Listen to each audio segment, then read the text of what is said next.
Good morning, y'all. I'm I've woken up like 4 times already, and each time I tried to write down my dreams in my Finch app, and each time I would get really into it, and then it would draw me back into sleep, and they'd draw me back in. Oh God. I just finished with my 4th attempt. I took screenshots of everything so that I can finish logging them in my Finch app later, but right now I just need to get them out and try to start my day and get the fuck up. I have not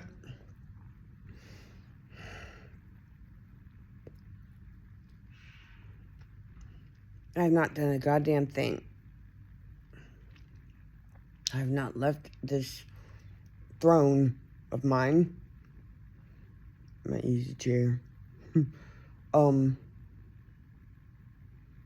Except once, the first time I woke up and had to use the bathroom. That's it.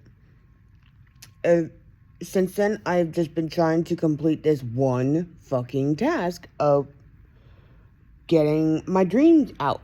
Like, putting them out there. From in here to on there. And every time, it thwarts me. And it's like, no, you come back. I'm like, fuck you. You're weird. You're like, then why are you so obsessed with writing us down? Guys, for real though. Okay, so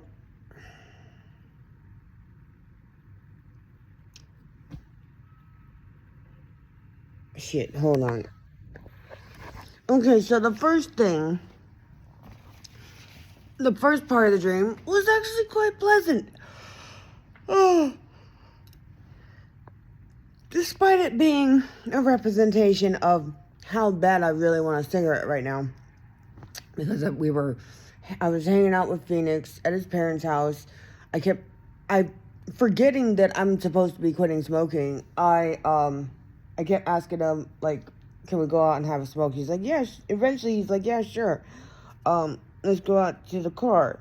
And we get out there, and I get in, and he sits outside the car and has a cigarette. That was so nice of him. Anyways, no, really, it was. That's how I take it. So take it however you want it. I consider it to be very considerate. I consider it to be very considerate. That sounds funny. But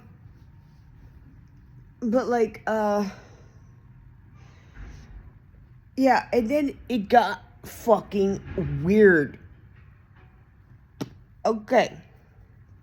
I'm doing these in the wrong order. Actually, I just realized I'm writing them down in the wrong order because the first disturbing part of the dream, it was in a completely different location. It did not, I don't even think this place exists. I have no idea. But it's this crazy ass city. It's a post-apocalyptic type of fucking crazy shit going on.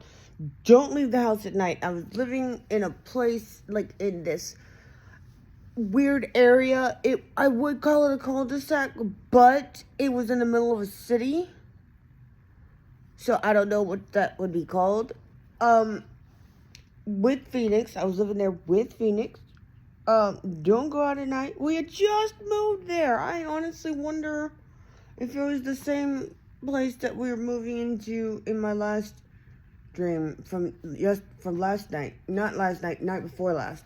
But anyways, I didn't get to see much of that, but we had roommates. That was interesting. We had roommates. Anyways, I didn't know those people. I had never seen those people in real life ever before. So, I don't know. Anyways, one day I get caught outside after dark. Hold on, that's my alarm clock. Hold on. Oh god. Okay, I'm coming. Okay, anyways. I get caught outside after dark. I was like, it's not that big a deal. It's whatever. And I'm like, why? And I'm thinking to myself, what, as this dream is playing out, like, oh, like, why are you being so fucking nonchalant about the fact that you're not supposed to be outside after dark? Like, have you not? I mean, have you ever read a single book or watched a single movie in your fucking life? Linksy, what the fuck? But that's what Dream Linksy was thinking. Like, oh, it's okay, it's fine, or whatever. And I see this, everybody was running into their homes and stuff. And I'm just, like, watching it, like, starting to feel a little uneasy.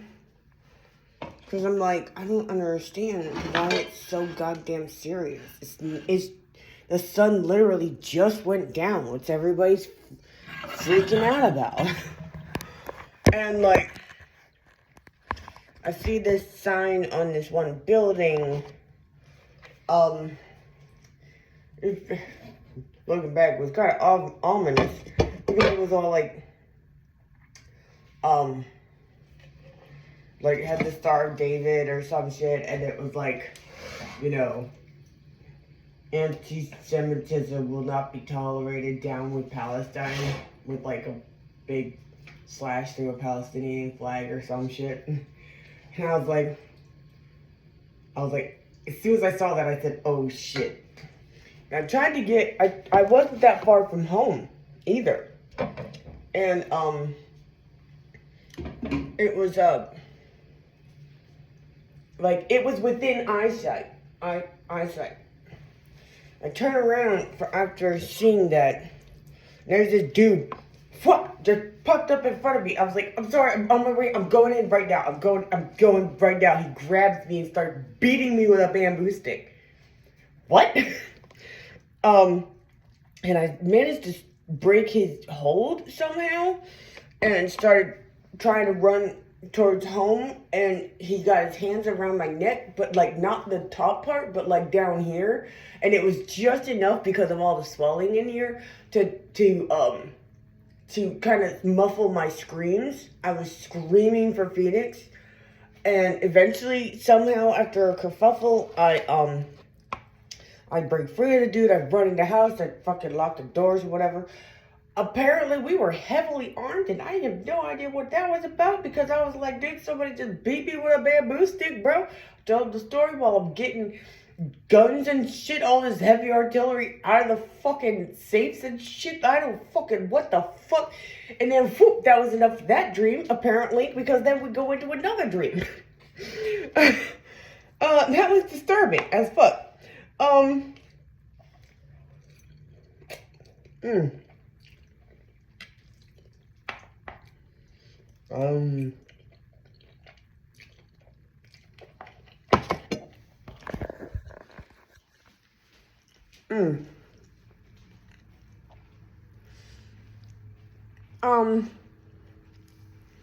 So the next dream, for some odd reason, it was me, my mother of all people, Phoenix, and one of my brothers. Well, my one brother. I'm sorry, that other guy is not my brother. Fuck him. My one brother. We're moving into this house, this huge ass lake house, right?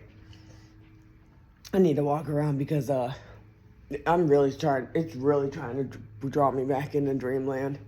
I'm so sleepy. It's this huge ass lake house, and we're buying it from from this one white woman, her sister, and the owner has two teenage daughters. Like later teens, like 17, 18, something like that, right? And, oh yeah, you know what, I think I need a quote-unquote smoke. It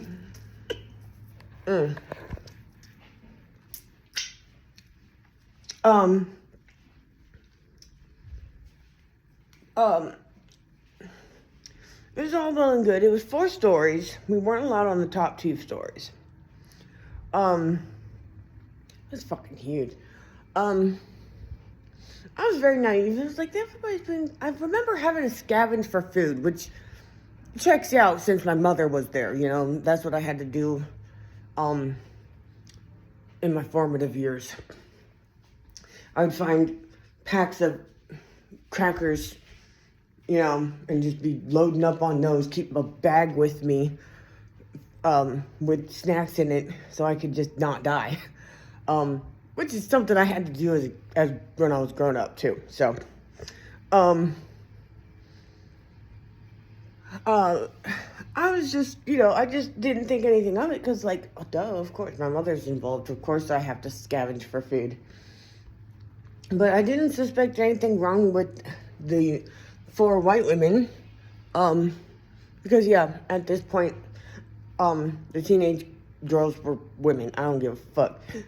I didn't think anything about them until one night I'm hanging out with the teenage girls and their friends, and they basically waterboarded me with their alcoholic beverages. So that was fun. I told Phoenix about it, and he's like, oh shit, I knew there was something wrong with these bitches.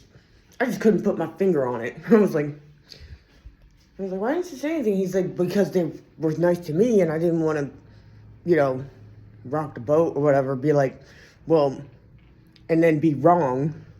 And I was like, okay, actually, that's kind of how I felt too, because, like, looking back, in the dream, I was looking back, I was uncomfortable around them, but couldn't put my finger on it because,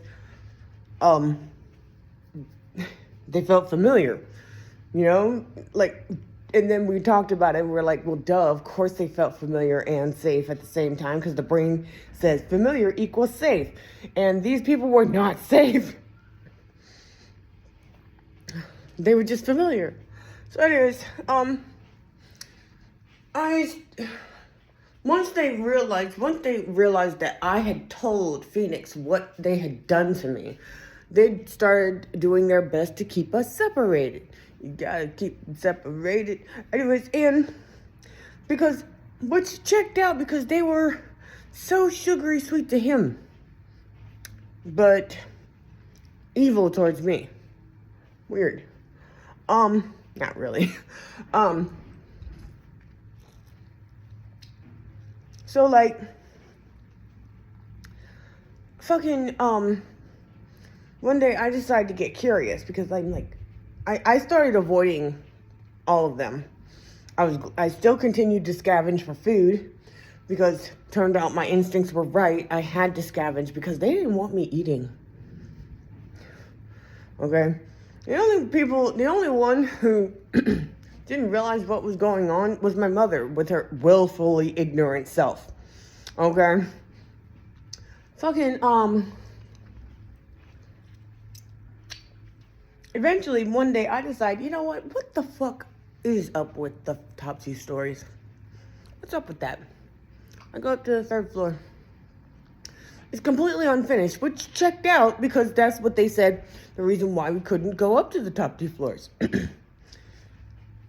But that bitch was alive. The hallways and rooms kept shifting and twisting to keep me trapped up there. It was scary. I was like, no, hell no. Hell to the... I turn around. I go down the hallway. There's doors. I turn around. The rest of the hallway is gone. It's just a wall and there's no doors. I'm like, what the fuck? But it continued, and then I turn it back around and it continues down. So I'm like, okay, cool. And then that becomes a dead end. Everything was a dead end. Everything. It was crazy and it was insane.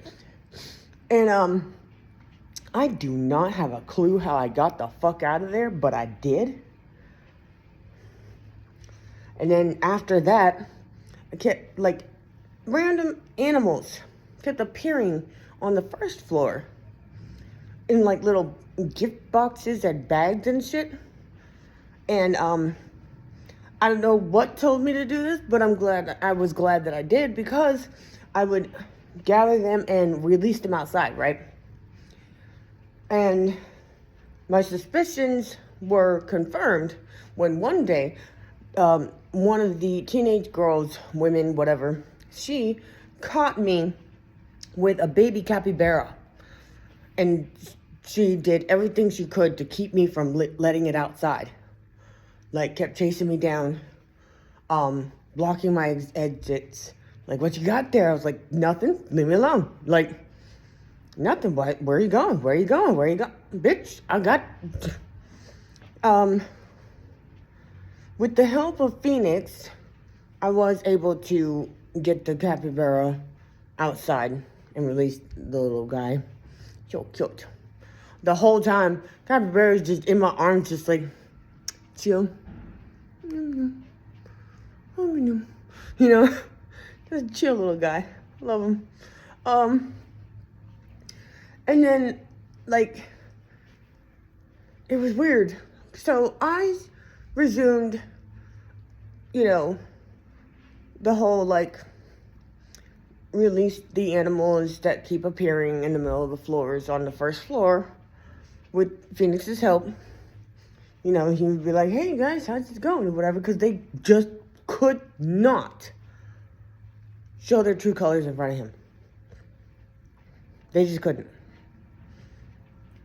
They could not. They could not bring themselves to do that. So with his help, I was able to release all the animals that kept appearing. And then one day I decided, I'm going to go back up there and I'm going to keep exploring. And I was exploring the third floor some more. And it stopped trying to trap me. So I was able to just, you know, be exploring up there and whatnot. Then one day I was like, okay, let's check out this fourth floor. That one was actually finished and fancy.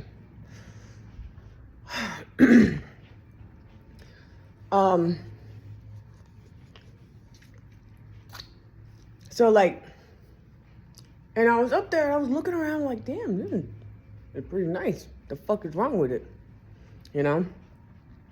I'm in this fancy ass looking bathroom, looking at all they fancy toiletries and stuff, all this fancy stuff. And I hear the sister of the owner calling out, like, somebody up here?